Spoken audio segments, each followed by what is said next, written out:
ಭಾರತೀಯರು ಬಹುದಿನಗಳಿಂದ ಕಾಯುತ್ತಿದ್ದ ದಿನಕ್ಕೆ ಕ್ಷಣಗಣನೆ ಆರಂಭಗೊಂಡಿದೆ. ಇಂದು ಟೀಂ ಇಂಡಿಯಾ ಹಾಗೂ ನ್ಯೂಜಿಲೆಂಡ್ ನಡುವೆ ಟಿ20 ವಿಶ್ವಕಪ್ ಫೈನಲ್ ಹಣಾಹಣಿ ನಡೆಯಲಿದೆ. ಭಾರತ 3ನೇ ಬಾರಿಗೆ ಪ್ರಶಸ್ತಿ ಗೆಲ್ಲುವ ಕನಸು ಕಾಣುತ್ತಿದ್ದರೆ ನ್ಯೂಜಿಲೆಂಡ್ ತನ್ನ ಮೊಟ್ಟಮೊದಲ ಚಾಂಪಿಯನ್ ಟ್ರೋಫಿಯ ನಿರೀಕ್ಷೆಯಲ್ಲಿದೆ. ಅಹಮದಾಬಾದ್ನಲ್ಲಿರುವ ನರೇಂದ್ರ ಮೋದಿ ಕ್ರೀಡಾಂಗಣದಲ್ಲಿ ಇಂದಿನ ಫೈನಲ್ ಹಣಾಹಣಿ ನಡೆಯಲಿದೆ.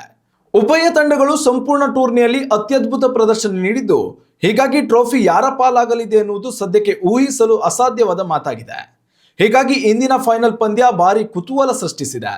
ಭಾರತ ಹಾಗೂ ನ್ಯೂಜಿಲೆಂಡ್ ತಂಡಗಳು ಟಿ20 ಅಂತಾರಾಷ್ಟ್ರೀಯ ಕ್ರಿಕೆಟ್ನಲ್ಲಿ 30 ಪಂದ್ಯಗಳನ್ನಾಡಿದ್ದು, ಇದರಲ್ಲಿ 18 ಪಂದ್ಯಗಳನ್ನು ಭಾರತ ಗೆದ್ದಿದ್ದರೆ 11 ಪಂದ್ಯಗಳನ್ನು ಕಿವೀಸ್ ಜಯಿಸಿದೆ.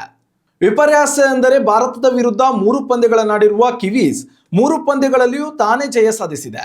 ಹೀಗಾಗಿ ಭಾರತೀಯ ಕ್ರಿಕೆಟ್ ಅಭಿಮಾನಿಗಳಿಗೆ ಆತಂಕ ಹೆಚ್ಚಾಗಿದೆ. 2 ತಂಡಗಳಲ್ಲೂ ಸ್ಟಾರ್ ಆಟಗಾರರಿದ್ದು, ಇಂದಿನ ಪಂದ್ಯ ಯಾರ ಪಾಲಾಗಲಿದೆ ಎನ್ನುವುದೇ ಸದ್ಯದ $1 ಮಿಲಿಯನ್ ಪ್ರಶ್ನೆಯಾಗಿದೆ. ಉತ್ತಮ ಸಂಸ್ಕಾರಯುತ ಶಿಕ್ಷಣದೊಂದಿಗೆ VSS English medium CBSE school Udupi Muddur. ನರ್ಸರಿಯಿಂದ 10ನೇ ತರಗತಿವರೆಗೆ ಶಿಕ್ಷಣದ ಜೊತೆಗೆ 5ರಿಂದ 10ನೇ ತರಗತಿವರೆಗಿನ ವಿದ್ಯಾರ್ಥಿನಿಯರಿಗೆ ಉತ್ತಮ ಹಾಸ್ಟೆಲ್ ಸೌಲಭ್ಯವೂ ಇದೆ. ನಿಮ್ಮ ಮಕ್ಕಳ ಪ್ರವೇಶಾತಿಗಾಗಿ ಈ ಸಂಖ್ಯೆಗೆ ಕರೆ ಮಾಡಿ.